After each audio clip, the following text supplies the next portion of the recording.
Muy buenas tardes. Es para mí un gusto y un placer estar esta tarde compartiendo con ustedes esta conferencia a la que hemos denominado Personalidad Criminal. Estas conferencias, este ciclo de conferencia forma parte de una serie de conferencias que el Claustro Universitario de Chihuahua está ideando justamente para que ustedes conozcan un poco más acerca de todas estas oferta educativa que tenemos en la institución. Así que voy a permitirme, primero que nada, presentar el nombre de esta conferencia. Hemos denominado Personalidad Criminal. Y comienzo presentándome, primero que nada, con ustedes para ir conociendo un poquito más acerca de este tema de la personalidad criminal. Mi nombre es Pamela Alvarado Aguilar. Soy licenciada en psicología de origen y tengo una maestría en psicología criminal. Realmente el tema de la criminología es un tema muy apasionante que cuando se conjuga con la psicología nos ayuda a entender mucho mejor el comportamiento o lo que conocemos como conducta criminal, ¿no? ¿Cuántas veces no nos hemos preguntado por qué las personas hacen lo que hacen o por qué las personas que cometen un delito cometen cierto tipo de delito? ¿Qué habrá detrás de ese tipo de conductas? ¿Qué habrá con esas personas en particular para la comisión de un delito? Y de alguna manera la personalidad criminal nos ayuda a comprender un poco más acerca de estos temas que de pronto parecieran muy de películas, ¿verdad? Pero que la psicología en conjunto con la criminología nos dotan de estos conocimientos necesarios para poder adentrarnos a ese tipo de personalidades, conocer un poco más acerca de esas personas y entonces poder comprender o entender por qué se dan este tipo de conductas. Así que sobre esto va a versar esta conferencia del día de hoy. Espero que sea de su agrado.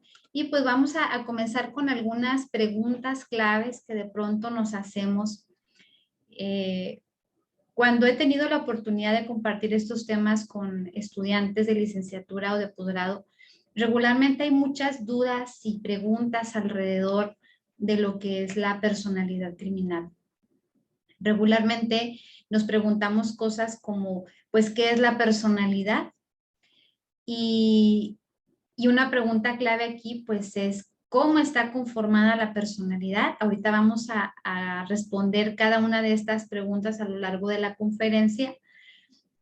Y también otra pregunta clave es si la personalidad cambia con el tiempo o es una característica que permanece estable y no se modifica.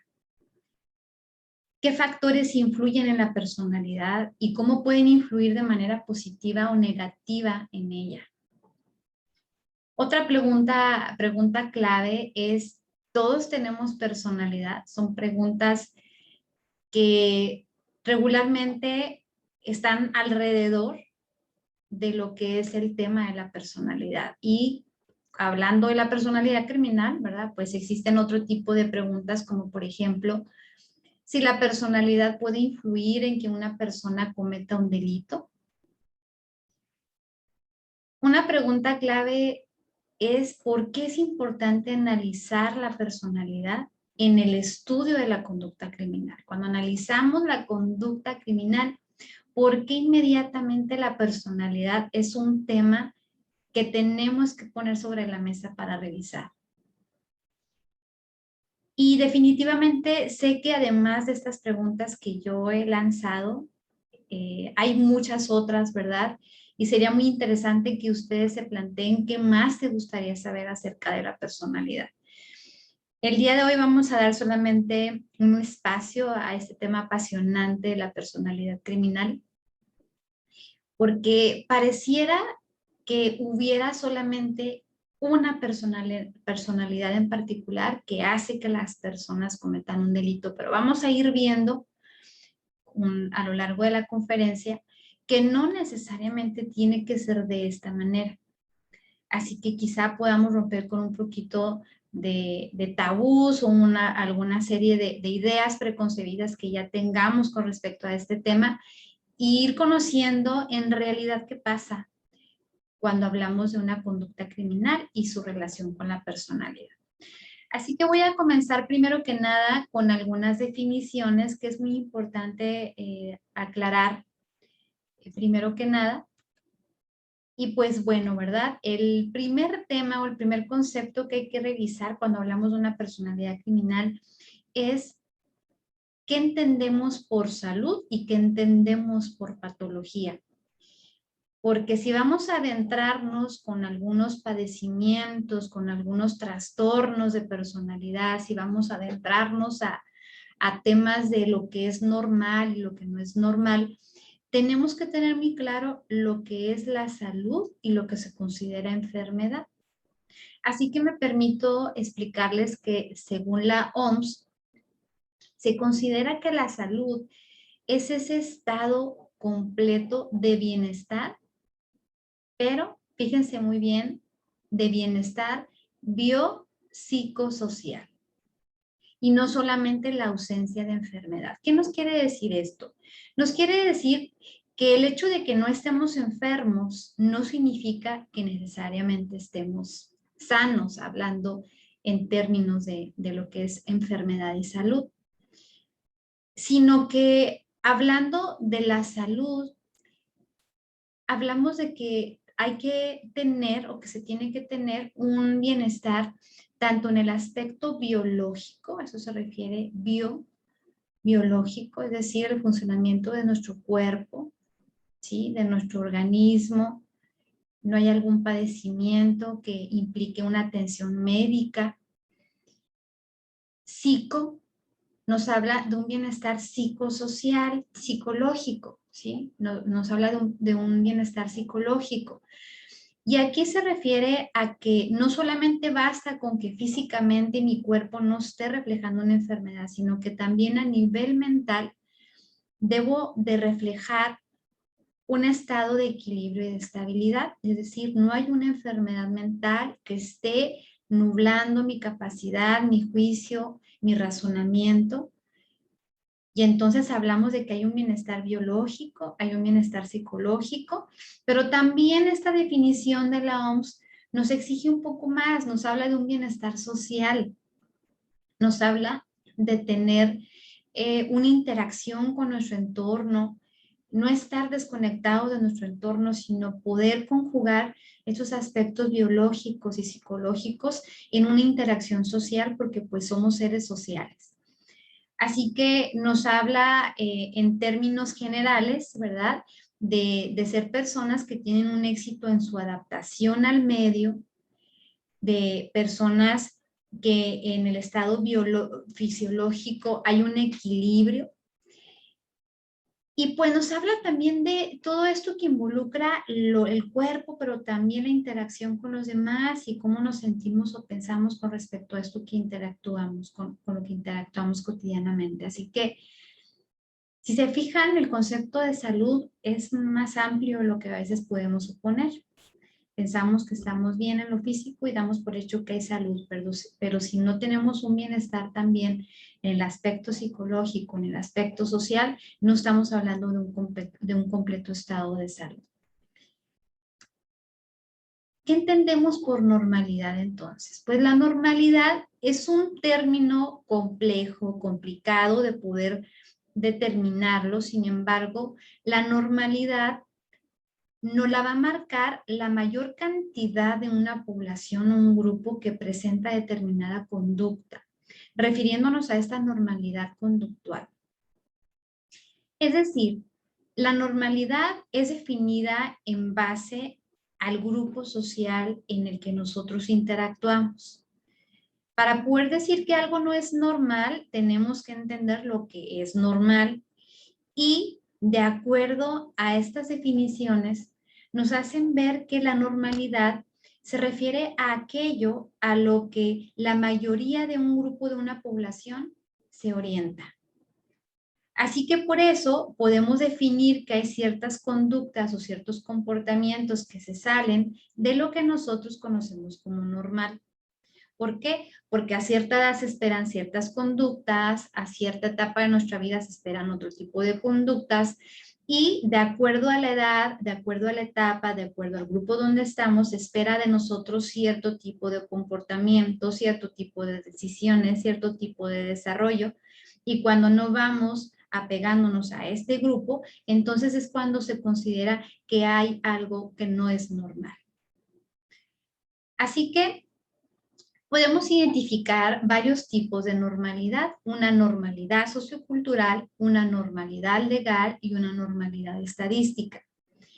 Refiriéndonos a la normalidad sociocultural, pues se refiere básicamente a estas conductas que en la sociedad y en la cultura se establecen como normales para nosotros. Si nosotros somos de México y establecemos una serie de costumbres, nuestra cultura, nuestra forma de interactuar nos va marcando aquellos comportamientos que son normales dentro de nuestro grupo social. Y es probable que algunas conductas nuestras y costumbres se consideren no normales en otros grupos sociales. Así que esa sería la normalidad sociocultural. La normalidad legal tiene que ver con aquellos elementos o características que hacen suponer que una persona, en términos legales, no está cubriendo con ciertas características que nos permitan identificar que mentalmente tiene la capacidad, tiene la voluntad y sobre todo la capacidad para darse cuenta de la magnitud de sus actos. Así que por eso aquí, en términos de normalidad legal, entran algunos conceptos claves como imputabilidad o inimputabilidad, que básicamente se refiere a cuando nosotros nos referimos a que una persona, de acuerdo a su estado mental en ese momento, decide incurrir en alguna conducta que afecta o que se considera como delito, o simplemente a veces no contamos con la madurez necesaria para poder tomar una decisión y entonces cometemos algún acto que se considera que no está dentro de lo que está normalmente establecido. Una normalidad estadística, pues, es esta información que se obtiene en base a la investigación de ciertos grupos, que es lo que marca la estadística, lo que está regularmente en la pantalla, si ustedes observan en el gráfico que hace referencia a la normalidad estadística, aparece una punta, ¿sí? Esta montañita que está aquí. Esta punta marca justamente hacia dónde está la normalidad. Quiere decir que de todas las personas lo que se va identificando, si yo estoy analizando, por ejemplo, la conducta de los jóvenes de preparatoria, qué conductas son como más comunes. Las más comunes se van a ir identificando aquí, de tal manera que se forma esta protuberancia, y en las partes más bajas de esta campana es donde vamos a encontrar lo que se considera no común o que se aleja de lo que es normal, ¿sí? Entonces, la normalidad estadística se mide en relación a estas investigaciones y a los datos que se obtienen de poblaciones, que nos permite diferenciar lo que es normal o lo que no es normal. Entonces, ya partiendo de esta situación, vamos a irnos ahora a lo que es la patología o lo que se considera como la patología. La Real Academia Española nos habla de que pues, la patología es lo contrario a cada uno de los puntos anteriores que vimos, pero se refiere a una enfermedad. ¿Sí? Es un término que es tomado justamente de la medicina y que hace referencia a enfermedad, ¿sí? Que es patos, logos, que es el estudio o el análisis de la enfermedad. Así que en términos de la personalidad criminal, a veces podemos hablar de que hay alguna patología en la personalidad, lo que nos indica que hay algún trastorno ahí de fondo, pero es importante identificar que no necesariamente el hecho de que exista algún trastorno en la personalidad, esto va a dar la pauta para que una persona cometa un delito. Esto no está totalmente determinado. Puede haber una persona que no tenga algún trastorno de personalidad o que no cumpla con criterios para un trastorno de personalidad y que aún sin embargo realiza conductas que ponen en riesgo o que afectan a otras personas y que puede ya quedar encuadrado dentro de lo que es o tipificado como un delito y que no necesariamente hay algún trastorno de personalidad de fondo. Entonces, no, es muy importante clarificar este tema. La personalidad está conformada por varios elementos, ¿sí? Vamos a ver aquí varias cosas. Vamos a revisar la definición de personalidad. Vamos a ver cómo está establecidos los componentes de la personalidad y vamos a revisar de manera muy general, vamos a nombrar algunas teorías que explican acerca de la personalidad. En sí, el término personalidad proviene del latín, de una palabra latina que significa, o una palabra latina que es personare, y que realmente personare hacía referencia a la máscara teatral.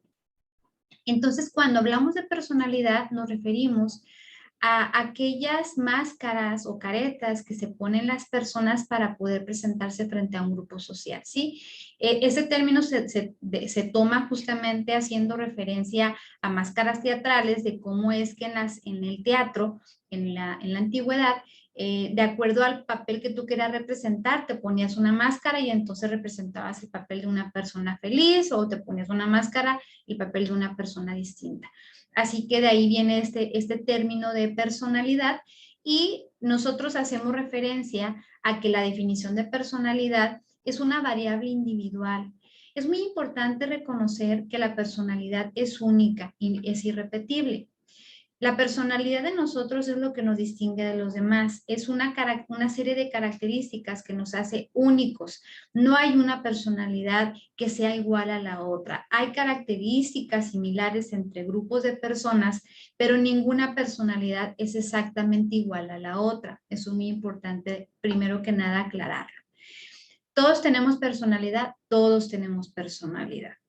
¿Existen personalidades iguales? No existen personalidades iguales. Simplemente existen características similares entre personas que con el tiempo se ha visto la necesidad de tener que denominarle de alguna manera y entonces aquí aparecen estos rasgos con los que nosotros describimos la personalidad, ¿verdad? Como cuando decimos es una persona sociable, es una persona extrovertida, es una persona reservada, es una persona insegura.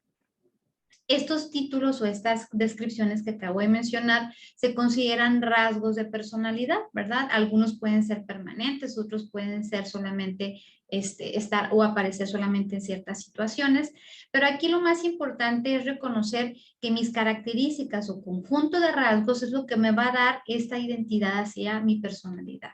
Así que por eso cuando analizamos la personalidad tenemos que analizar la personalidad como un ente único, como una entidad única. Y tendríamos que analizar a la persona en toda esa su variedad de características y cómo se manifiestan esas características en diferentes momentos y situaciones. Y entonces en base a eso poder tener más elementos para conocer cómo esta persona se comporta o se podría comportar en diferentes escenarios que se le presenten. La personalidad está compuesta por dos elementos. El primer elemento es lo que conocemos temperamento y el segundo es el carácter. Son dos cosas distintas y muchas de las ocasiones se le denomina personalidad como si fuera temperamento, fuera lo mismo que carácter. Son cosas distintas. Es importante clarificar. La personalidad está compuesta por un temperamento y un carácter. El temperamento se refiere a todas aquellas características o disposiciones que son heredadas. Son todas aquellas características que tú has adquirido a través de tus padres, a través de tu familia de origen y que tú llegas con ellas y que nadie más te pidió tenerlas, simplemente tú llegaste con ellas, no las puedes decidir, ahí está, ¿sí? Es como ese costal de semillitas con las que tú ya llegas y que forman parte de tu personalidad. El carácter se refiere a estas características del temperamento que son moldeadas a través del ambiente, es decir, este costal de semillitas con el que yo ya llegué y que conforma parte de mi temperamento, cuando yo llego a un mundo y me toca interactuar con una familia, con un grupo social, esas semillitas van a tener que moldearse para poder adaptarse a ese entorno. Ahí es donde comienza a conformarse lo que conocemos como el carácter. Así que el carácter sí tiene una gran carga de aprendizaje, se puede modificar, se puede moldear. El temperamento es una cuestión que tú ya traes contigo desde que naces.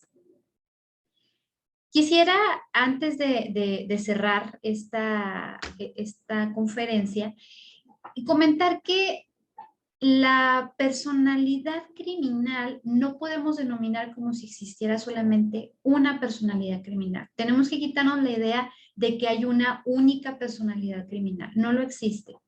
Existen personalidades que están conformadas o que forman parte de las personas y personas que deciden cometer conductas. Así que el hecho de que la personalidad pueda tener influencia o no en la comisión de un delito no determina que ciertas personalidades van a cometer siempre cierto tipo de delitos. Aun cuando existen algunos rasgos de personalidad que son más proclives o que son más orientados a cometer ciertas conductas antisociales o a veces delictivas, no necesariamente podemos encasillar a todas las personas de esa manera. Es muy importante aclarar que para poder adentrarnos a la conducta criminal, tenemos que analizar y conocer todo lo que tiene que ver con la personalidad, identificar y analizar de forma adecuada, de forma ética, lo que es la personalidad. Y entonces, analizando la personalidad de esa persona, podemos entonces entender por qué cometió tal o cual delito. No al revés, ¿sí? No el delito y entonces todas estas personas van a cometer esos delitos, sino que podemos tener experiencia en personas que a lo mejor cometen cierto tipo de delitos y tienen o coinciden en tener ciertos rasgos de personalidad, pero no podemos determinar una con la otra, ¿sí? Así que hay algunos autores que han ayudado en esta explicación. Hay varias teorías de personalidad. Voy a permitir mencionarlas de manera grupal. Y ya para profundizar, ¿verdad? Pues los invitaríamos a que conozcan un poco más acerca de estos programas, de estos conceptos a través de alguna licenciatura o algún posgrado en el que ustedes puedan ahondar más sobre el tema. Existen teorías somatopsíquicas que explican la conducta o más bien la personalidad, y se refiere a aquellas teorías que hablan desde lo físico, cómo las características físicas influyen en mi manera de ser. Si soy delgado, si soy alto, si soy una persona corpulenta. Existen teorías que ya no son aplicables en una actualidad, pero que sin embargo siguen siendo útiles para poder hacer una descripción de la personalidad y se siguen revisando como parte de toda esta historia de la personalidad. Tenemos también teorías psicoanalíticas o enfoques neopsicoanalíticos que intentan explicar la personalidad desde un tema o desde una orientación más inconsciente. Desde cómo el origen o mi crianza ha ayudado, ha favorecido o ha determinado mi forma de actuar o de comportarme. Así que teorías como la de Jung o la de Freud son teorías que ayudan a explicar esta parte inconsciente y sobre todo la historia de vida, cómo determina o cómo va generando ciertas marcas o fijaciones para que en el futuro yo tenga ciertos rasgos de personalidad. Y existen algunas teorías que nosotros denominamos teorías conductuales, como la teoría de Skinner o teoría de Bandura, que son autores que hablan o abordan los comportamientos o la conducta desde el aprendizaje, ¿sí? Desde cómo vamos aprendiendo y cómo esa enseñanza o ese aprendizaje en el entorno va generando, va gestando cierto tipo de conductas y cierto tipo de personalidades. Y las teorías factoriales, ¿verdad? Como la de Cattell o de Einstein, que ellos hablan de ciertos factores, hablan de que la personalidad está conformada por factores o rasgos, y estos rasgos son los que van a ayudarnos a describir con mayor claridad la personalidad. Así que, bueno, pues ya para cerrar, quisiera concluir diciendo que la personalidad es un tema muy importante dentro de la psicología y de la criminología. Nos ayuda a entender la conducta de las personas, no nos ayuda a determinar por qué las personas van a cometer cierto o cual delito, sino que los invitamos a que una vez que se quieran adentrar a la personalidad o a la conducta criminal, tengamos información suficiente en los elementos psicológicos, en los elementos criminológicos que nos permitan unificar estos dos conceptos o estas dos disciplinas, y entonces entender de una mejor manera por qué las personas hacen lo que hacen. Así que por mi parte es todo, les agradezco mucho su atención y espero encontrarnos nuevamente. Gracias.